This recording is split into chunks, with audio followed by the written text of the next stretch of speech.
Okay gentleman, आज बात करेंगे हम लोग के जो ईरान की जो हालत हुई है 10 दिन के बाद में, जहाँ अमेरिकन को क्या लॉसेस हुए हैं, जहाँ इसराइल के क्या लॉसेस हुए हैं, जस्ट से दैट के मिडल ईस्ट के जो नाइबर कंट्री है उनके क्या लॉसेस हुए हैं।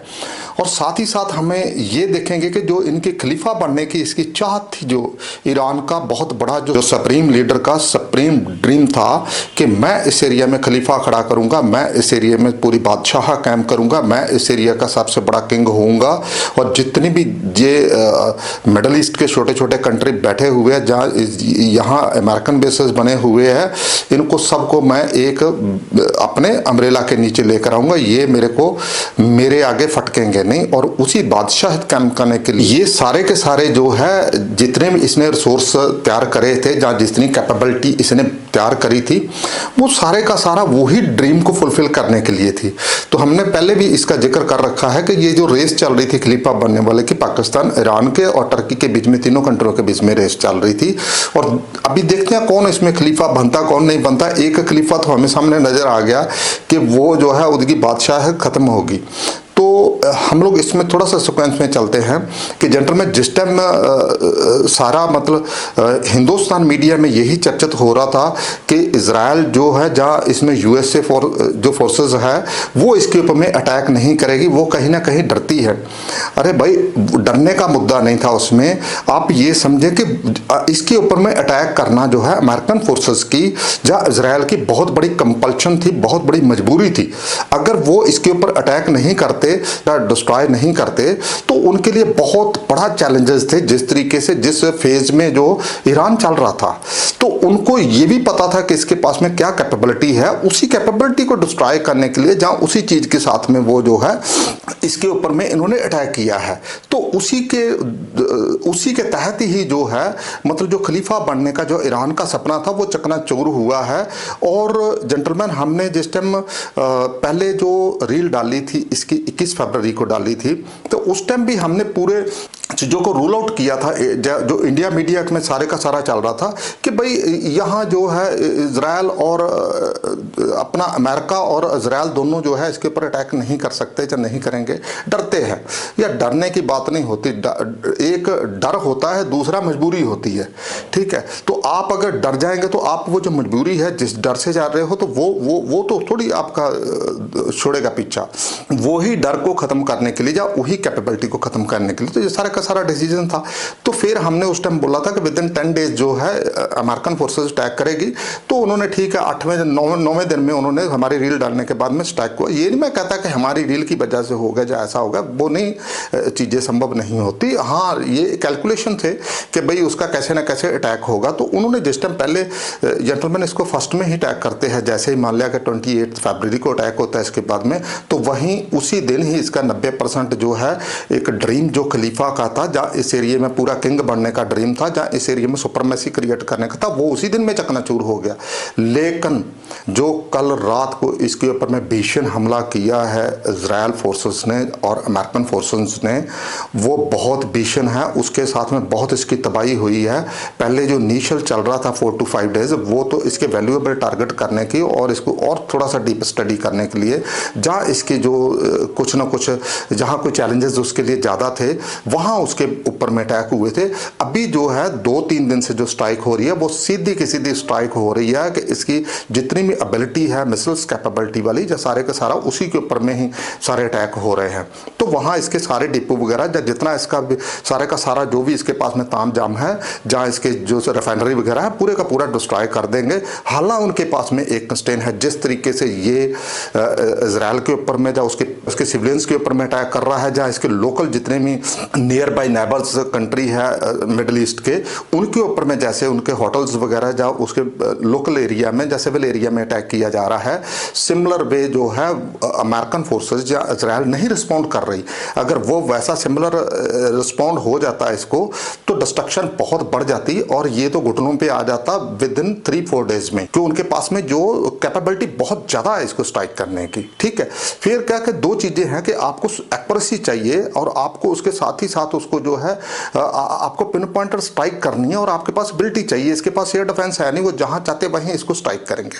तो जेंटलमैन, आप मेरे साथ कर्नल व्यू चैनल पे बने रहिए।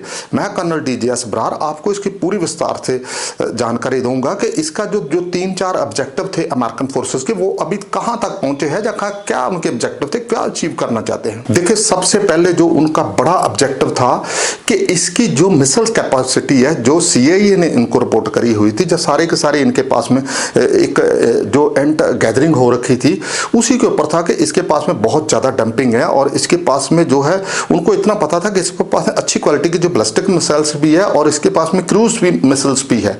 ठीक है, सुपरसोनिक और हाइपरसोनिक का तो डाउट, जो हाइपरसोनिक है उसको बिल्टअप करना बहुत मुश्किल है, लेकिन इनको ये था कि हाइपरसोनिक जो है हो सकता है कि इसने कहीं ना कहीं जो है रेंज कर लिया हो, इसको कहीं ना कहीं जो इसके पीछे जो इसके फ्रेंड है रशिया है या चाइना है, कहीं ना कहीं से सप्लाई आई हो, उसी का वो जो हाइपरसोनिक वाला इसने जो है था।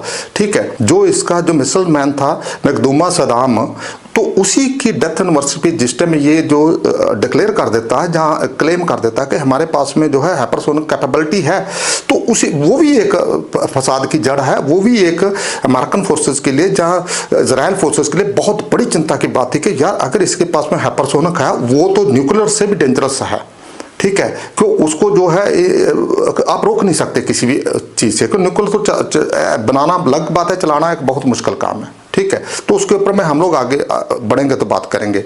तो इनका जो ऑब्जेक्टिव नंबर 1 था कि यार जिस टाइम हमने पहले लास्ट टाइम में पिछले साल में जब इनके ऊपर में स्ट्राइक करी थी, इनको न्यूक्लियर जो इनकी इंस्टॉलेशन थी उसके ऊपर में डिस्ट्रॉय करने की कोशिश की थी, तो वो डिस्ट्रॉय हुआ नहीं था। क्यों? इनके जो न्यूक्लियर इंस्टॉलेशन है वो सारे के सारे बहुत डीप रॉक के अंडर में, हार्ड रॉक के अंडर में है, तो वहां जो पेनिट्रेशन नहीं हुआ था, जो बम की भी कोई कैपेसिटी थी इनका, जो बम्बर ने ठीक है B2 ने जो स्ट्राइक करी थी इसके ऊपर में, तो वो स्ट्राइक से उसको डैमेज नहीं था हुआ। तो उसके बाद में जब असेसमेंट आती है इनके पास में कि यार ये बहुत मुश्किल काम है, इसका जो है मतलब CIA रिपोर्ट आती है, जहां मोसाद की रिपोर्ट आती है कि नहीं यार उसका डिस्ट्रक्शन हुआ नहीं है, एंड साथ ही साथ जो यूरेनियम उसके पास में थी, मतलब 604 kg का इसके पास में एनरिचमेंट है, उसके बाद में 450 kg का आ रहा, तो वो उसको भी इन्होंने सेटलाइन कर दिया। तो वो सारे के सारे इनके पास रिपोर्ट थी, तो वो इनको ये था कि अगर हमने ये ऑब्जेक्टिव पूरा करना है तो हमें जो है इसके जो एंट्री और एग्जिट पॉइंट है वहां जाके ही ये संभव है, वहां जाके इसको कर सकते।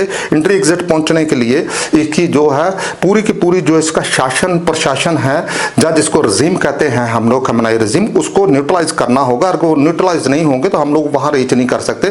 तो जब उसको न्यूट्रलाइज करना है तो उससे लड़ाई लड़नी होगी, उसका जितना भी मिसाइल्स कैपेसिटी है, जहां उसका ड्रोन कैपेबिलिटी है, सारे के सारी उसकी कैपेबिलिटी को जीरो करना होगा। ये ऐसा नहीं है कि ये जो अभी उसका मान लिया कि इजराइल को काफी डैमेज हुई है, ऐसा नहीं है, उसकी काफी बिल्डिंगें टूटी है। हाँ, उसके जो मिलिट्री एसेट्स है उस पर डैमेज नहीं हुआ, उसके जो कम से कम जो है 15-20 बंदा मरा भी है वहां, और काफी बाकी इंजरी भी हुआ है। ठीक है, और सिमिलर वे जो है अमेरिकन बेसिस पे भी अटैक हुआ। तो यही तो सबसे बड़ा पंगा था कि अमेरिकन को पता था कि इसके पास में इतनी बड़ी एबिलिटी है कि ये हिट कर सकता है, और जब लास्ट टाइम में इनका कंटेस्ट हुआ था उस टाइम भी पता लग गया था कि इसने जो है इजराइल में जो मिसाइल्स फायर करी थी तो वहां कुछ ना कुछ टारगेट हिट हुए थे, तो तभी इनको क्लैरिटी हो गई थी कि हाँ यार इसके पास है। तो ये जो इसमें अटैक करना था वो बहुत बड़ी मजबूरी थी अमेरिकन फोर्सेस की।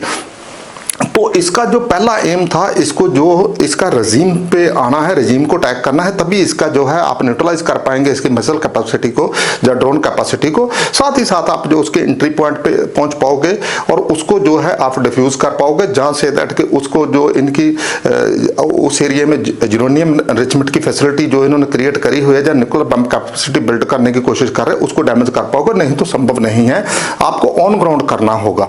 ठीक है, तो अमेरिकन फोर्सेस जो है उसके बाद में जब वैल्यूएशन करती है, जहां इसका समझ लगा लेती है कि यार इसके टारगेट हिट करने के लिए जिस टाइम हम लोग इसके ऊपर में टारगेट इसको चेंज करेंगे, जहां इसको हम लोग परसू करेंगे मैटर को, जहां इसको हिट करेंगे, तो हमें रिस्पॉन्स जो है काफ़ी इसके में जो आगे से आने वाला है उस रिस्पॉन्स को वैल्यूएट करते हुए ही तो इन्होंने अपनी जो शिप है, कि जो इसने जो मैकदूम सदाम जो इसका था मिसाइल मैन, उसकी जो एनिवर्सरी पे इन्होंने क्लेम करा था 11th एनिवर्सरी पे हमारे पास में हाइपरसोनिक हमने बिल्ड कर ली है। तो हाइपरसोनिक के थ्रेट की वजह से ही जो इसके जो एयरक्राफ्ट कैरियर थे, जहाँ अब्राहम लिंकन है, जहाँ उसका डब्ल्यू बुश है, जहाँ उसके पास में जिराल्ड है, उनको थोड़ा सा डिस्टेंस मेंटेन करके रखा हुआ था। कुछ जो जिराल्ड है वो तो खड़ा हुआ है अपना साइप्रस के पास में, तो इसने ऑलरेडी साइप्रस को हिट किया था। तो अगर इसके पास में हाइपरसोनिक मिसाइल्स होती तो ये आराम से उसको अटैक कर सकता था। तो क्यों हाइपरसोनिक जो मिसाइल्स होती है उसकी जो स्पीड है वो 5 मैक टू 20 मैक के बीच में चलती है। उसको चेज कोई भी वर्ल्ड का जो एयर डिफेंस ऐसा नहीं बना हुआ, या कोई रडार नहीं उसको ऐसा जो पकड़ पाए। और वो जो है 100% अगर कोई भी कंट्री उसको 10 मिसाइल्स को अपना लॉन्च करता है तो 10 के 10 टारगेट पे हिट होएगी। हाँ, उसको बनाना उसके लिए बहुत टफ मटेरियल चाहिए, उसको जो चेज करना, उसको नेविगेशन करना, 1700 डिग्री टेम्परेचर में उसको कंट्रोल करना और बहुत चैलेंजेस है उसको। नहीं तो आप इतनी स्पीड में आप कंट्रोल नहीं करोगे तो वो कहीं दूसरी जगह में फायर हो जाएगी और आप दूसरी जगह में किसी गलत जगह में लॉन्च कर उसको टारगेट हिट कर देंगे, तो that will be the very difficult for you. तो जो इसका ये चैलेंज था हाइपरसोनिक वाला, वो लड़ाई के लिए एक बहुत बड़ा इमिटेशन था।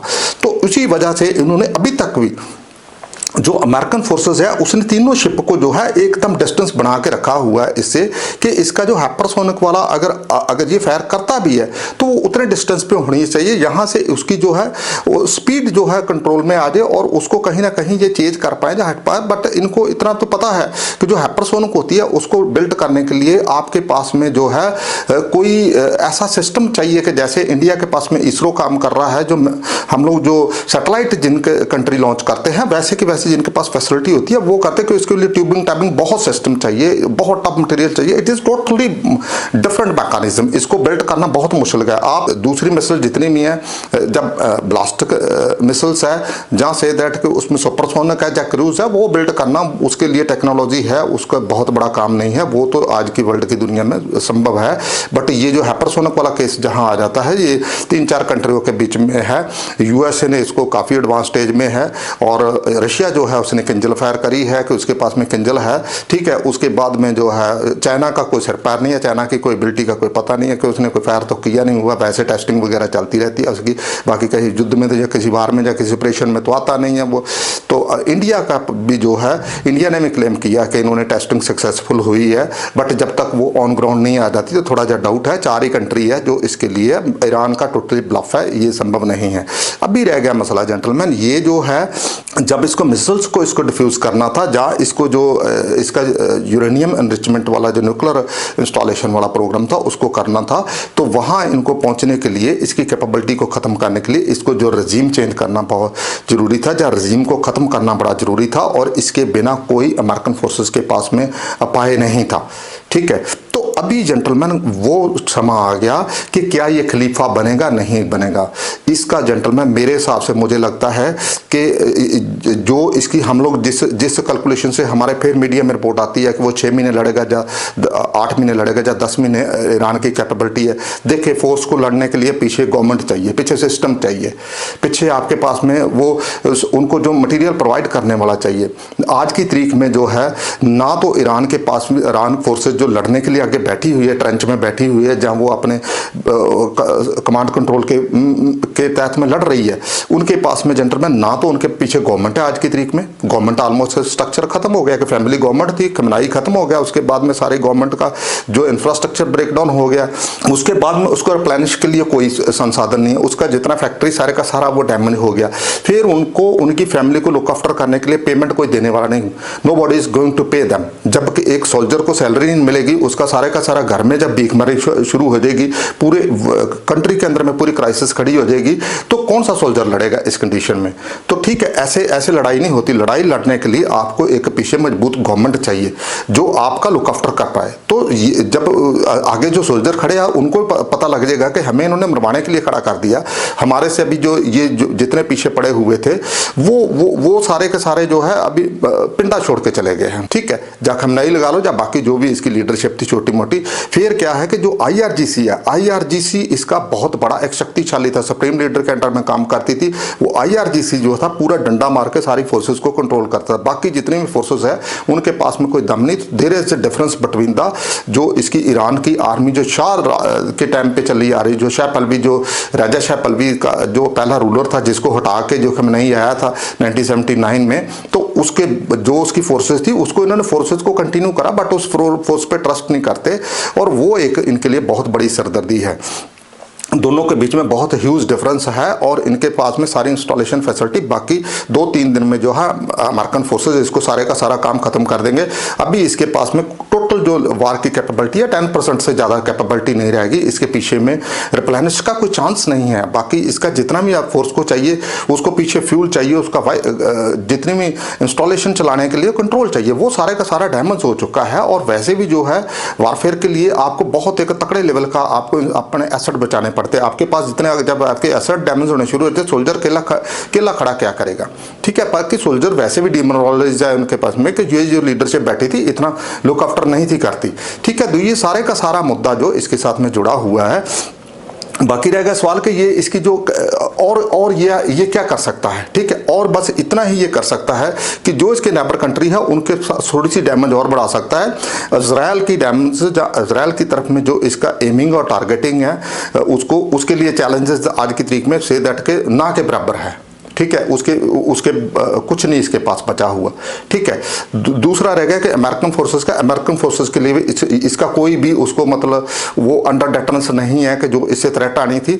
इसकी जो जितनी भी थ्रेट है उन्होंने वैल्यूएट कर ली है कि इसके पास में क्या है। जो सबसे बड़ा इसका जो मुद्दा चल रहा था, जो सबसे बड़ा इसने अपना एक बना के रखा था कि मेरे पास में हाइपरसोनिक मिसाइल्स है, उनको क्लैरिटी होगी कि इसके पास हाइपरसोनिक नहीं है, ये खाली बकवास कर रहे हैं, खाली का खाली ये झूठ बोल रहे हैं, ब्लफ कर रहे हैं। They are going to hit hard. तो जैसा ही जेंटलमैन अभी थोड़ा सा और कल का दिन लगेगा, मैं हो सकता कि 24 आवर्स या 48 आवर्स एंड देयर आफ्टर जो है जो इसका हॉर्मोज स्टेट हार्मोज है उसके पास में नियर बाई थोड़ा सा शिप इसका जो है अमेरिकन शिप जो अब्राहम लिंकन है उसको थोड़ा सा ऐसे दैट के अराउंड 1000 किलोमीटर के करीब में और नज़दीक आ जाएगा इसके ईरान के आ जाएगा कि जैसे इसका मतलब थोड़ी सी और स्टोरेज कैपेबिलिटी जो क्लैरिटी हो जाएगी मे बी 24 आवर्स, ठीक है। उसके साथ ही साथ जो है जो शिप इसका जो है जिराल्ड खड़ा हुआ था वो थोड़ा सा जो सीरिया के बॉर्डर से कम जो है 700-800 किलोमीटर और दूर था, साइप्रस के थोड़ा सा आगे की तरफ मेडिटेरेनियन सी में। तो उसको भी ये क्या करेगा कि और 500-600 किलोमीटर का और मूव करके बिल्कुल नियर सीरिया बॉर्डर के पास में आ जाएगा, क्योंकि वहाँ भी थोड़ी डिटरेंस बनी हुई थी कि जो हिजबुल्लाह के बंदे बैठे हुए हैं वहाँ लेबनान में, तो वो कहीं उसके ऊपर में अटैक कर सकते या कोई अनहोनी वगैरह कर सकते हैं। तो उसी वजह से उस शिप को थोड़ा आगे ले आने के लिए इन्होंने लेबनान में सारे का सारा जो है हिजबुल्लाह को न्यूट्रलाइज किया गया, जहाँ उसके बीच में पूरी बगदरमत आदि उनका पूरे का पूरा डिस्ट्रक्शन कर दिया। तो वहाँ से भी जो आएगा फिर जो इनका थर्ड शिप जो है तो पहले नहीं था आया, लेकिन जो इनका बुश खड़ा हुआ है रेड अरेबियन सी में, वो तो खाली वहाँ से हो सकता है कि कहीं लॉन्ग रेंज की मिसाइल्स वगैरह इसके ऊपर कहीं कोई दाग दे तो कह नहीं सकते, बट वो मेन तो प्रोटेक्शन के लिए इजराइल की प्रोटेक्शन के लिए खड़ा था और सऊदी अरेबिया की प्रोटेक्शन के लिए खड़ा था कि जो सऊदी अरेबिया के लिए कोई बहुत ज़्यादा डैमेज ना कर दे, क्यों सऊदी अरेबिया को प्रोटेक्ट करना इनके लिए बहुत बड़ा था कि इस खित्ते में या इस मिडिल ईस्ट में जहाँ कहते हैं, जहाँ वेस्ट एशिया हम लोग कहते हैं, इसमें जो सारे का सारा है वो एक सऊदी अरेबिया है, ठीक है। तो सऊदी अरेबिया को ओवर पावर करने के लिए जो ईरान बैठा हुआ था, तो उसी चीज़ को वैल्यूएट करते हुए जो अभी ट्रम्प गवर्नमेंट है उन्होंने सोचा कि नहीं हमने सऊदी अरेबिया को प्रोटेक्ट करना, तभी उन्होंने रेड सी में ले आके वहाँ जो जॉर्ज डब्ल्यू बुश शिप है एयरक्राफ्ट कैरियर है उसको वहाँ ले आके उन्होंने खड़ा कर दिया। तो देखिए जेंटलमैन, इसमें जो है जो खलीफा बनने का इसका ड्रीम था वो 100% चकनाचूर हो गया। इसकी कोई दम नहीं है, इन्होंने अपनी मूर्खता से ये पंगा लिया है, ठीक है। अगर इन्होंने अपनी मूर्खता इतनी ना करी होती तो इनका नहीं ऐसा हशर होना था, लेकिन इनको अपना तो पता था कि भाई हमारे पास में ये एबिलिटी है। इनको साथ ही साथ इनको मूर्खों को ये भी पता होना चाहिए कि यार जिस फोर्स के साथ में हम मैच करना चाहते हैं उनके पास में क्या कैपेबिलिटी है। यार अमेरिकन फोर्सेस के साथ में आप मैच कर सकते, ठीक है, है वो टाइम लग सकता है, टाइम टेकिंग मसला हो सकता है, लेकिन आपको वो इतना तोड़ देंगे। मान लिया कि आप अगर जिम चेंज, आप ऑन ग्राउंड में लड़ेंगे या बंदूकें निकाल के बैठे रहेंगे, लेकिन आपकी जितनी 40 साल की या 45 साल की आपकी मेहनत करी हुई, आपने जितना बिल्टअप बनाया था, जितना आपका मिलिट्री बेस बना था, वो सारे का सारा डैमेज हो गया, पूरे का पूरा तोड़ दिया।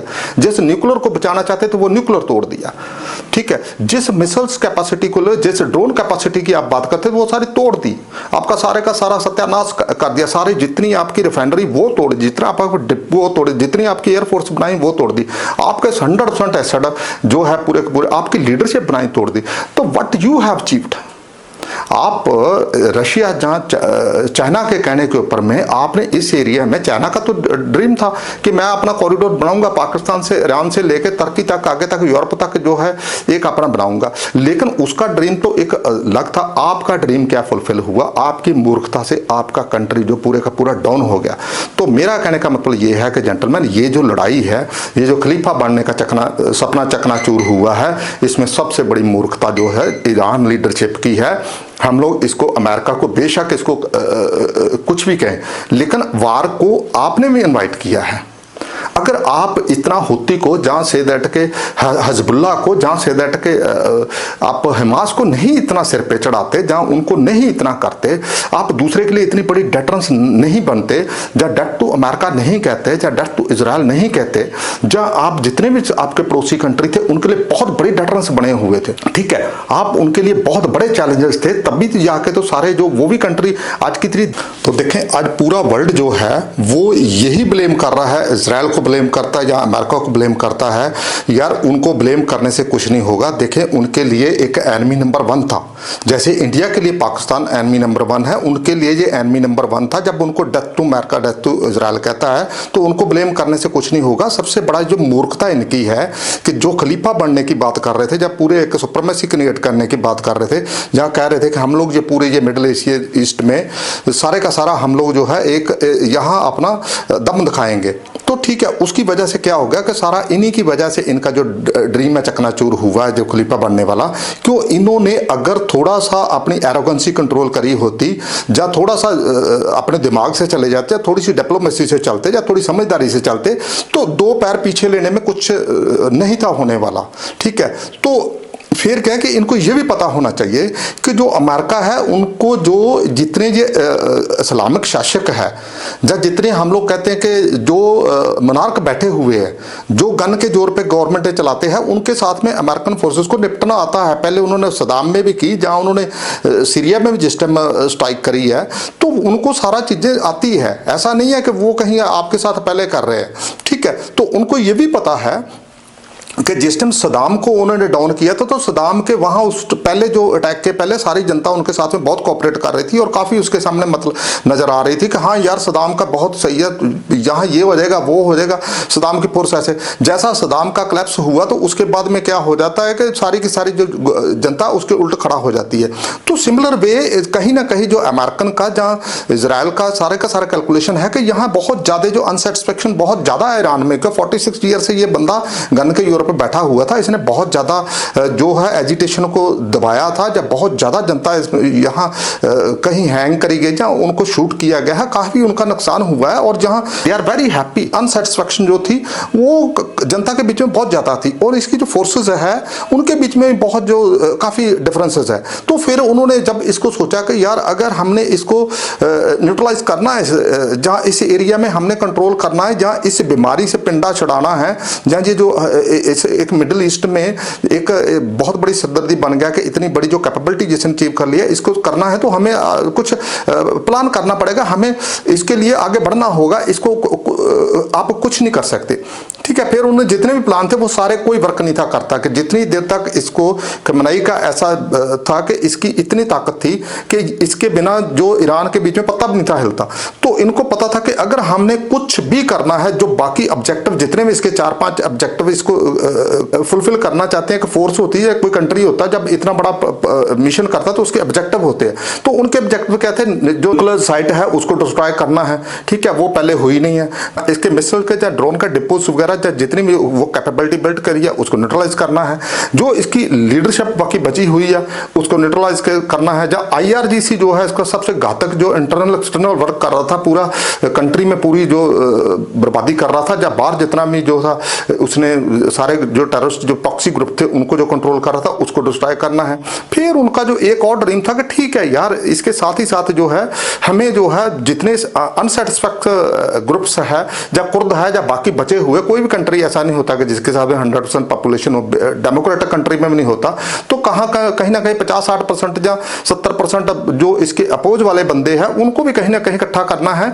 तो हमें जो इन सारे एम को, सारे ऑब्जेक्टिव को कंप्लीट करने के लिए हमें जो खमनई गवर्नमेंट है इसको न्यूट्रलाइज करना होगा। जब तक ये गवर्नमेंट न्यूट्रलाइज नहीं होगी उतनी देर तक संभव नहीं है इसको, खमनई को मारने के बिना, खमनई को हटाने के बिना खमनई हटेगा नहीं। इनको पता जितने मुनारक होते हैं, ऐसे शासक होते हैं जो गन के जोर पे बैठते हैं, वो ऐसे हटते नहीं है। उनको यही तरीका होता है कि उनको खत्म करके ही आप साइड कर सकते हो। उनको खत्म करने के बाद में तभी तो फिर इन्होंने सबसे जो पहली टारगेट जो है इनका, जिस दिन का ये पूरी आपने लगा के बैठे हुए थे, चिप सारे बैठे हुए थे, साइलेंट मोड में बैठे हुए थे, जैसे खमनाई टारगेट पे आएगा तो हमने शूट करना, किल करना, उसके बाद में मिशन आगे बढ़ना है। तो वो चीज उन्होंने पहले दिन ही वो कर दिया, 28 फरवरी को वो आपने क्लियर कर दिया। उसके बाद में बाकी ऑब्जेक्टिव उनको पता था कि हो सकता 10-12 दिन या 2 हफ्ते 3 हफ्ते लग सकते हैं, तो वो ऑब्जेक्टिव उनके अचीव हो जाएंगे। तो ये जो हमारे मीडिया में अभी चल रहा है कि भाई ये जो है बहुत लंबी बार चलेगी, 6 महीने चलेगी, 8 महीने चलेगी, ये कहीं 6 महीने 8 महीने नहीं चलने वाली। जब जो फोर्सेस बड़ी हैं उनके पीछे बैकअप नहीं होएगी, जहां उनके पीछे में उसका रिप्लेनिश मटेरियल नहीं मिलेंगे, ये सारे के सारे जो पत्तों की तरह गिर जाएंगे, ये सरेंडर हो जाएगा, ये बहुत जल्दी जो है काम खत्म हो जाएगा, ठीक है। लेकिन ये जो खलीफा बनने की इसकी जिद थी, जो सारा बना हुआ था, इसको पता होना चाहिए था कि जिनकी शरारत पे, जिनके कहने पे आप चाइना के या रशिया के ऊपर में कर रहे हो, वो आपके साथ में बैकिंग में खड़े नहीं होंगे। वो संभव नहीं होता, दूसरा कंट्री दूसरे के लिए आके लड़ता नहीं है आपको। वो भी जब आपके सामने आपका एनिमी इतना शक्तिशाली होता तो वो सारी चीजें साइड पे हो जाती है, खाली वो बातों में रखते हैं और कुछ नहीं। तो ऐसे ऑफर तो हमें भी अमेरिका की तरफ से बहुत बार आए हैं। जब गलवान होता है, जहां अमेरिका चाइना के साथ में हमारे कोई डिफरेंसेस आते हैं, तो उस टाइम भी हमारे पास में आता है कि ठीक है हम लोग जो है ये कर देंगे वो, बट इंडिया किसी के उस चक्कर में नहीं फंसता। इंडिया अपने दमखम पे लड़ता है। हमने जो है पाकिस्तान को जो है उड़ी के टाइम पे भी ठोका है, सर्जिकल स्ट्राइक करी है, उसके बाद में पुलवामा के टाइम पे हमने एयर स्ट्राइक करी है बालाकोट पे, उसके बाद में हमने जो है ऑपरेशन संदूर करा है पहलगांव के बाद। तो ऐसा नहीं है कि इंडिया अपनी कैपेबिलिटी से करता है, अपने तरीके से करता, अपनी समझदारी से करता कि कितना किस लेवल पे किसको कितना डोज देना है। हम लोग दूसरे के कहने पे लड़ते नहीं है, जहाँ कोई दूसरे से नहीं चलते। हम लोग अपना घर बचा के अपनी सुख शांति से चलते हैं। तो सिमिलर वे मेरी ये एडवाइस थी कि आपको भी अगर अपने कंट्री को लेकर चलना था, जहाँ खलीफा बनना था, जहाँ आगे कहीं आपने बढ़ना था, तो आपको एक डेमोक्रेटिक स्ट्रक्चर क्रिएट करना चाहिए था। फैमिली गवर्नमेंट जैसे आपने शाह की खत्म की थी, पहलवी शाह की खत्म करी थी, वैसे ही आप बना के एक राजा शासक बैठ गए। तो वो भी एक जो फौजी बंदे थे, उसका जो फोरफादर थे, उन्होंने फौज से मतलब बगावत करके तो टेक ओवर करके तो अपना जो शासन खड़ा किया था। राजेश पहलवी की फैमिली जो बैकग्राउंड देखते हैं, तो सिमिलर वे ये यहाँ जो आ जाता है, आपने वैसे का वैसा है, उसकी गवर्नमेंट को तोड़ के तो आप बैठ गए, उसके बाद में आप भी दूसरे का किसी का नंबर नहीं आ रहे, ठीक है। पहले आपके फादर साहब थे इस गवर्नमेंट, उसके बाद खमनई आ जाता, फिर उसके बाद में उसका फिर 3rd जनरेशन जो बेटा आ जाता, तो ऐसा नहीं चलता, ठीक है। तो ये जितना भी जेंटलमैन, इसमें मैं ये कंक्लूड करूंगा कि इतने में अमेरिकन फोर्सेस के ऑब्जेक्टिव है 100% अचीव करेंगे। उन्होंने पहला जो ऑब्जेक्टिव ये था कि खमनई को खत्म करना है, खमनई शासक को खत्म करके साइड करना है इसको, उसके बाद में रजीम चेंज करना है, वो सारे का सारा उनके दिमाग में है। तो बाकी इसकी पूरी की पूरी डिस्ट्रक्शन होगी। आज की तारीख में इसके पास में कोई कैपेबिलिटी बचा नहीं है, कोई इसके पास में लीडरशिप नहीं है, कोई इसके पास में कमांड कंट्रोल नहीं बचा हुआ, कोई रिप्लेनिश का साधन नहीं है, 100% सरेंडर होगा। मैं इतनी बात कहता हुआ विराम लेता हूं gentleman. Thank you very much, thank you very much.